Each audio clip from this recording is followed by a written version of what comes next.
মুখ্যমন্ত্রী ডিলিট পাচ্ছেন আনন্দের বিষয়। উনি 100-র উপর বই লিখেছেন বললেন বিজেপি রাজ্য সভাপতি শ্রমিক ভট্টাচার্য। আগামী বিধানসভা নির্বাচনে সলতে পাকানোর কাজ শুরু করেছে রাজ্য বিজেপি নেতারা। জোন ভাগ করে আলাদা আলাদা বৈঠক করা হচ্ছে। আজ ব্যারাকপুর সাংগঠনিক জেলার তরফে ওয়ারলেস মোড়ের কাছে একটি সভা পক্ষে বিশেষ বৈঠকের আয়োজন করা হয়েছিল। সেখানে উপস্থিত হয়েছিলেন রাজ্যের পর্যবেক্ষক সুনীল বনসাল, রাজ্য বিজেপির সভাপতি শ্রমিক ভট্টাচার্য, ব্যারাকপুরের প্রাক্তন সাংসদ অর্জুন সিং ও একাধিক বিজেপির বিধায়কেরা। রাজ্য বিজেপির সভাপতি এখানে এদিনকে কি বললেন শোনাব।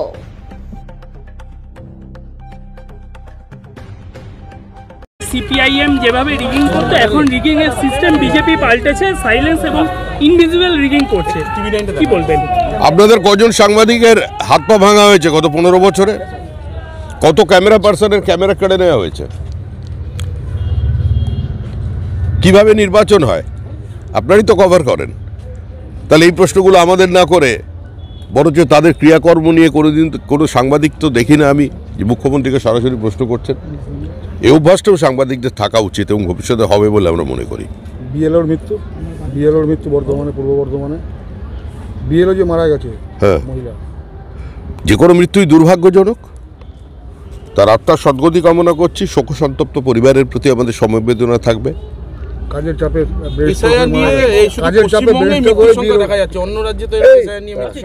এগিয়ে বাংলা, ডেঙ্গিতে এখানে কেউ মারা যায় না। এখানে অন্য কোনো অজানা জ্বরে কেউ মারা যায় না, ডাক্তাররা লিখতে পারে না। তো এখন তো শ্মশান ঘাটেও বলে দেওয়া আছে, আর বিভিন্ন সরকারি হসপিটালেও স্বাস্থ্যকেন্দ্র বলে দেওয়া আছে।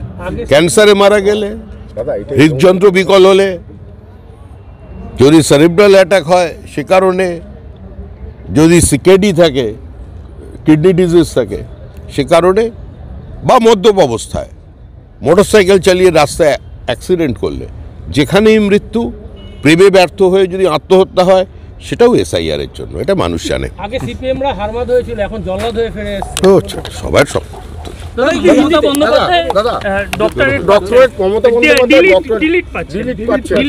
আনন্দের কথা।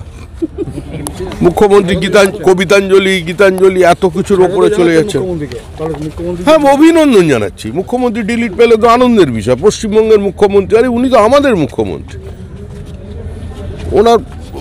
উনি কবি, ওনার এতগুলো বই আছে, 100-র উপর বই লিখেছে, ছবি আঁকেন, ঠিক আছে।